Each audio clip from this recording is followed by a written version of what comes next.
Okay, let's get going. Let's get going. Sorry about the difficulties. My computer just decided to be my computer.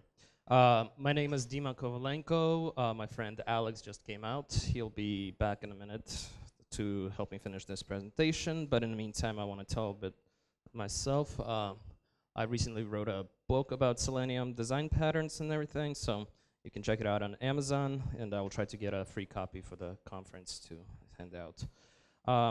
So I want to start with a simple thing. I love coffee. Without coffee, just the amount of travel we did yesterday, it was a bit crazy. So without it, I would be a little bit out of it, and I'll be just passed out.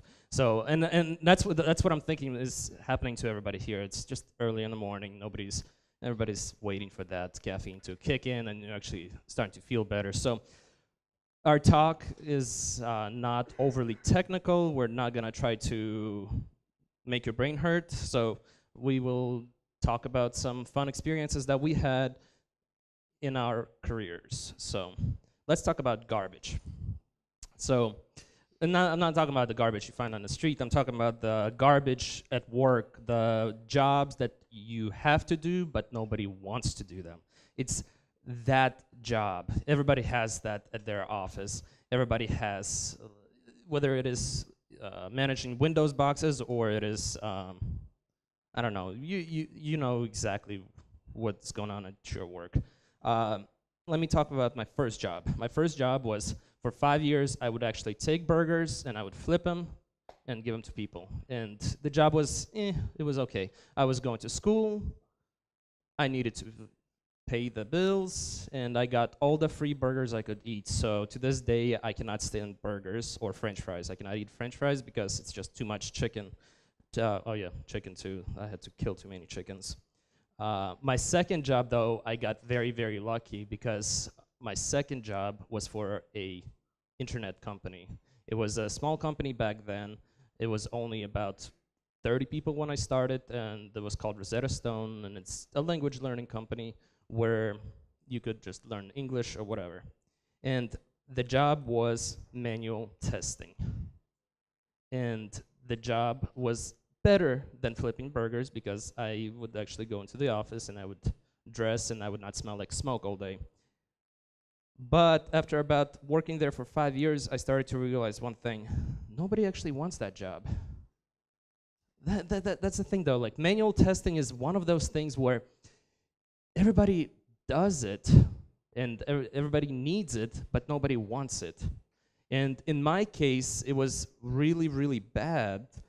And just to give a demonstration, I would sit there every day and type out one character at the time on the keyboard or with the mouse and trying to just find the right character to make sure that when I type something out, it says, yes, this is a right sentence, or no, this is not right sentence. So this doesn't look complicated. Well, try to do it in Hindi, for crying out loud. It gets even more complicated. And then my most difficult language was Thai. Now, I don't know if you notice it, but there are no spaces. So when you have a paragraph of words that you have to type out by looking one at a time, and they gave us sheets of paper, and you would sit down, and you would just like, okay. And if you lose your place, you have to start all over.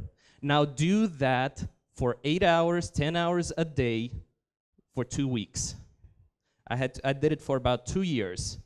The other part of the manual testing job was to go through every single screen and make sure that every picture shows up, every word shows up, every sound shows up. And now you have to do it in Windows English, Windows Arabic, Windows Hebrew, Windows Chinese. There's 4 Windows Chinese, so you have to kind of pick one out. The most fun and exciting bugs were always in Arabic and Hebrew systems because all of the pictures would be flipped sideways and all the words would be flipped upside down, and then you have to file a bug saying, hey, something's not loading. And that was the job of the manual tester, and it was not a pleasant job. And nobody wanted it, to a point where the people they were hiring were people like me. I had no computer skills whatsoever. I just knew how to flip burgers.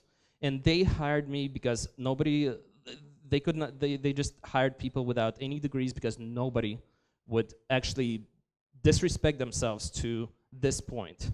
And a lot of people would just kind of quit after about, I don't know, 3-4 months. They just quit of doing this nonstop. At some point, we got a little bit frustrated, and we got tired of doing this. So we started to do some research. And before starting at Rosetta Stone, the only computer experience I had was basically playing video games, and I was really good at Quake, so if anybody wants to challenge me, come on.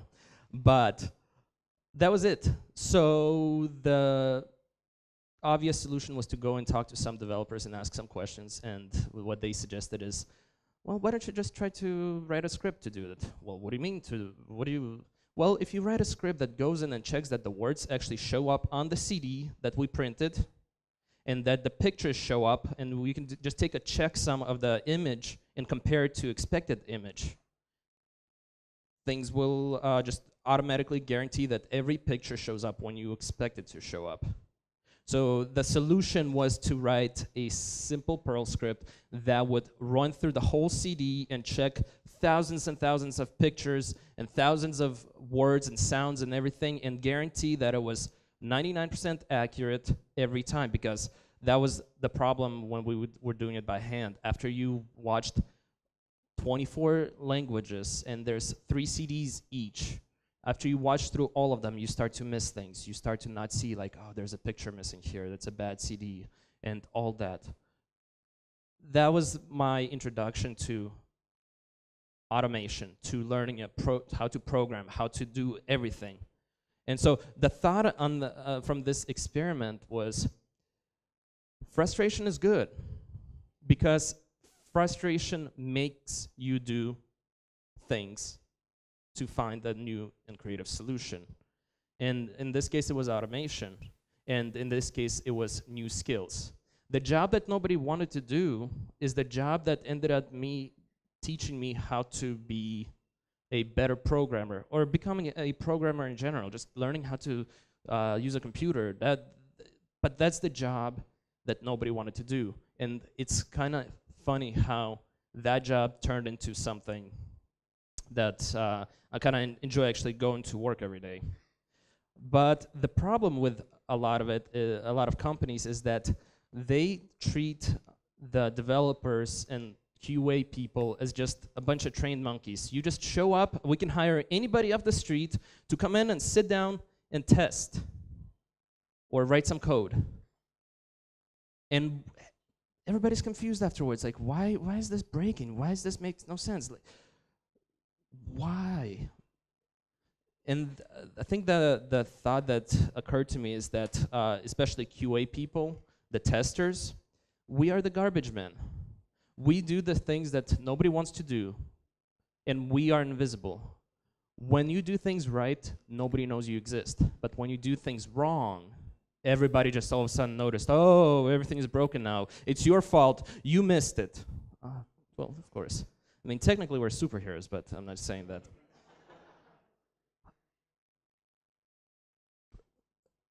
I don't want to be, I've made a lot of mistakes in this job, and I've cost a lot of money to different companies before, and I'll just give one example about when the garbage man was not there to pick up the garbage. Back in those days when we were testing CDs, one of the jobs was to test the installers for every operating system, and I was the new guy, so everybody gave me the worst jobs. They just, like, here you go. And so part of my job was to test on OS 7, 8, and 9. And this is back in those iMac days. And that was just painfully slow and boring and just terrible. So my job was to test that all the installers worked. And instead of testing one time on iOS, on OS 8, not iOS, I said, hey, it all works good. Ship it. So we went out and we ordered something like 50,000 CDs. And we finally got them in. And they're sitting in the warehouse. And there's 50,000 CDs. And it cost thousands of dollars. And we put the CD into the iMac. and the whole computer just crashes because there was something that did something wrong. And that is what is an example of what happens when the garbage man is not at work. You're costing people money. So, in conclusion, for my section is sometimes you have to do something that you don't want to do. Sometimes I have to test with the Internet Explorer 7, no matter how much I don't want to. And I've spent weeks and weeks tracking down some little thing that just and it turned out that the browser just did something that you did not expect it to do. But out of it, I also got a lot of knowledge that is people come to me now. It's like, hey, I can't figure out. Oh, it's this. How did you know? Well, because I've made every mistake possible, and I've picked up from that mistake. The most common mistake every time, if you guys join the IRC channel for the Selenium, hey, I can't get Firefox to work on Linux. It just doesn't work. Did you start VNC and export the display? Wait, how did you know that? It's just these little things that are frustrating and difficult end up being the parts of your job that are also the most funniest and enjoyable to talk about. So this is my story. I want to introduce now Alex Kogan. He's a friend of mine. We worked on several projects with him together, and he will talk about how great he is at...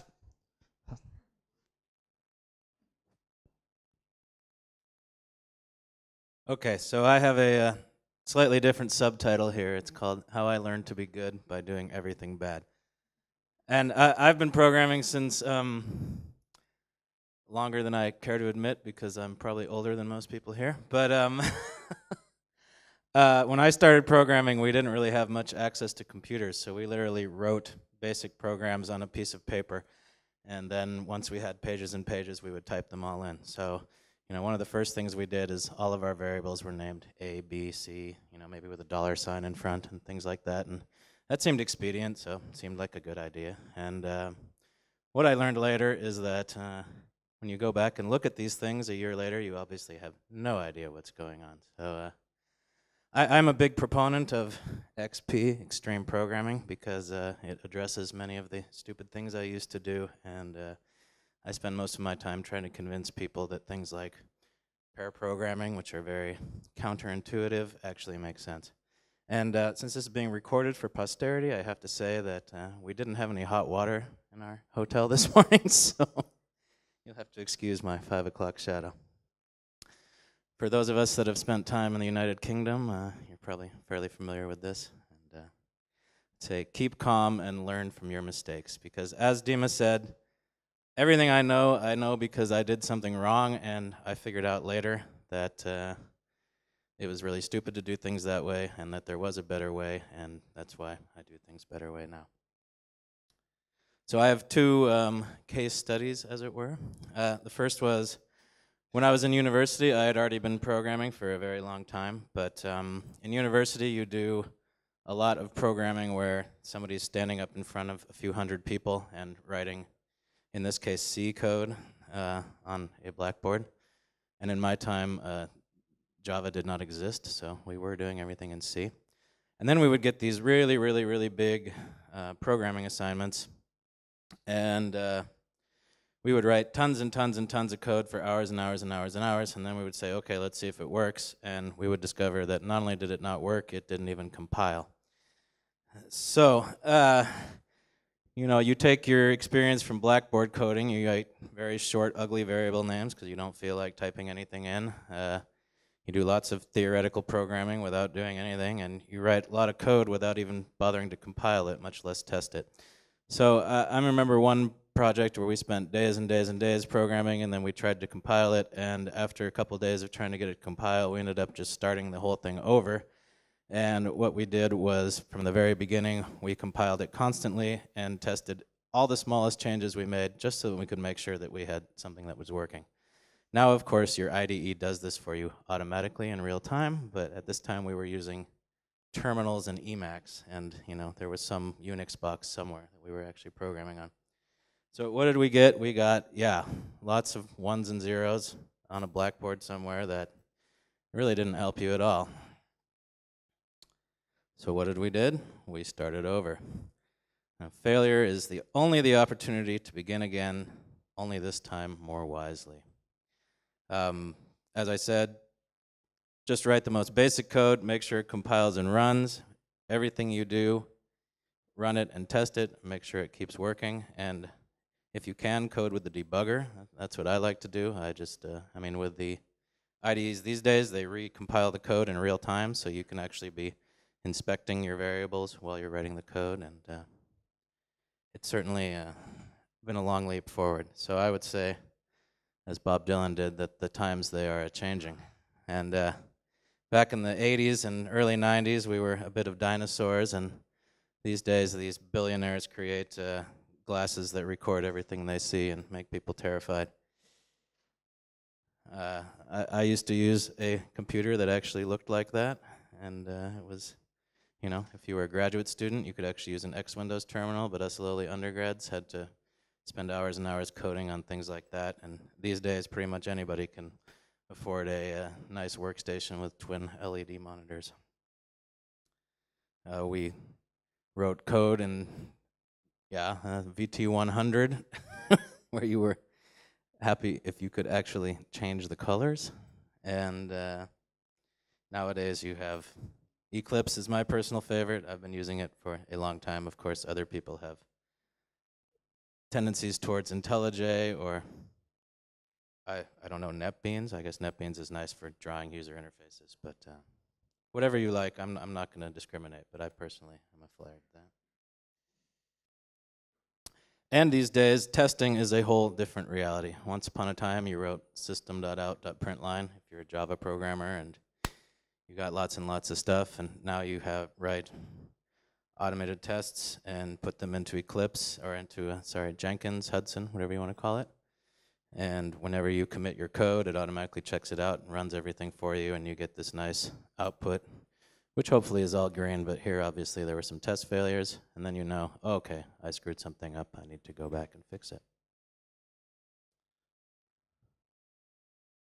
I think we're running too fast, but anyways. So the other thing I did, which was probably more along the garbage man line of work, is re-engineering old code. And I went to work in New York in the 90s, and basically my job was to take really, really badly written C code and rewrite it in Java. And the only measurement of code quality is WTF, I won't say it out for people who may be offended, per minute. This was like the most opaque things with like pointer to pointer to pointer to A equals pointer pointer B plus plus. And I basically spent hours and hours and hours analyzing the code to figure out what it did. And my favorite part of the whole thing, garbage in, garbage out, my favorite part of the whole thing was there was one thing where there was a function f that was called g of a pointer to a string. And I spent about 3.5 hours on g and figured out that g was padding the string with spaces before and after. And then I spent another few hours on f and figured out that f was removing the spaces that g had just added. So whoever wrote f had obviously seen that there were spaces there which didn't need to be there anymore, and instead of just figuring out what g was and realizing that all they have to do is get rid of the entire thing, they just said, okay, let me go ahead and write a function that gets rid of that. And obviously, if g had been called add spaces to this thing or something helpful like that, they probably wouldn't have bothered writing f, but just would have deleted it. So what I learned from that experience is don't bother to analyze tons of code, just see what the software does by throwing input at it and seeing what comes out.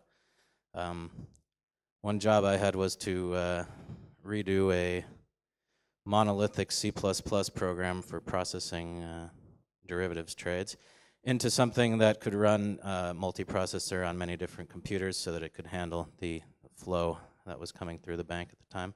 Actually, the fact that they had a single-threaded model saved them because they could not process trades fast enough, so they stopped trading, and had they kept trading, they would have lost even more billions of dollars than they did. But what we did is we basically took months and months and months of input and then just put it through the C++ program and saw what came out the other side. And then we wrote unit tests based on that. And then we rewrote the code in Java without ever looking at the C++ code at all. So that seemed to be a much better way of handling these things than spending days and days analyzing it. Of course, I mean, you get paid by the hour, whatever. Maybe you don't care, but I suppose it's a matter of frustration.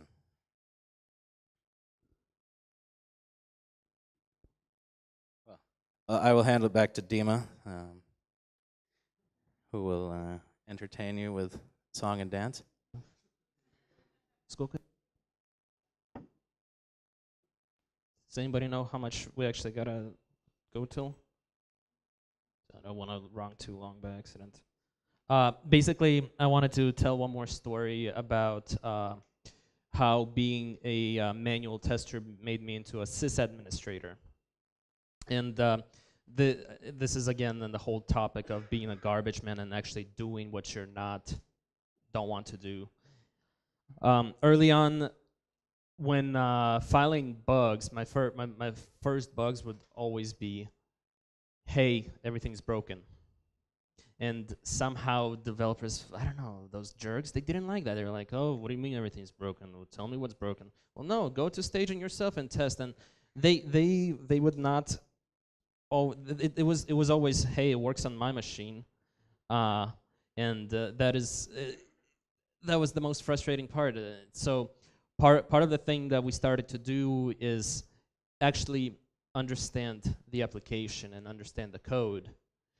And there were a couple of interesting things that were happening. So the sysadmin part came in this way. I needed to test new website on staging. All of the developers were busy to deploy the website. When are they going to be free? 2 hours from now. Well, I'm not able to do any work. So instead of just waiting for those developers to become available, I just started to ask them, hey, show me how you deploy. And they taught me how to SSH, and that was just the most amazing thing to me, that you can actually type in commands on the computer, and it's like on the command line, and you don't have to use the mouse. And you could SSH into a computer that is sitting somewhere that is 1,000 miles away and do things on that, and that was it just blew my mind. I just fell in love with it.